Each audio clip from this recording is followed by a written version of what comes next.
In the early days of Christianity, when the Roman Empire still worshipped its many gods and emperors ruled with iron fists, two noble sisters dared to stand for Christ.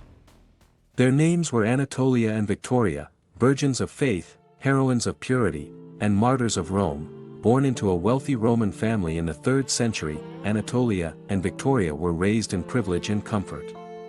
But beneath the fine garments and marble halls, their hearts burned with love, not for the things of this world, but for Jesus Christ.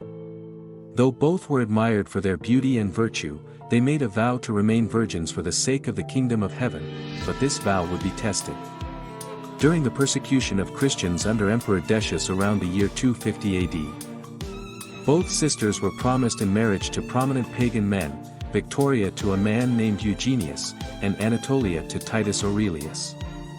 When they refused, their suitors, enraged by rejection and religious devotion, denounced them to the authorities. Anatolia was the first to be arrested. Imprisoned in the Sabine Mountains, she was tormented and tempted, but she would not yield. Her courage inspired others. Even her jailer, a man named Audax, was moved by her unwavering faith. After witnessing a miracle through her prayers, possibly the healing of a sick prisoner, Audax converted and was later martyred himself. Eventually, Anatolia was sentenced to death. She was pierced with a sword and died a martyr's death. Her soul offered to Christ. Her body was buried in the very region where she had been held captive, and miracles were soon reported at her tomb. Not long after, Victoria too was arrested for her defiance. Inspired by her sister's witness, she stood firm in her resolve. For refusing marriage and the pagan gods, she too was sentenced to death.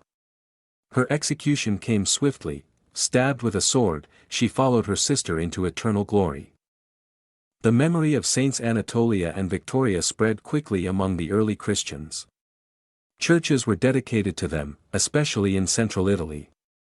Their relics were venerated, and they were invoked by those seeking strength in temptation, purity of heart, and courage in trials. Today, Saints Anatolia and Victoria stand as radiant examples of fidelity and fearless devotion. In an age when their choice meant death, they chose Christ, and in losing their earthly lives, they gained eternal crowns.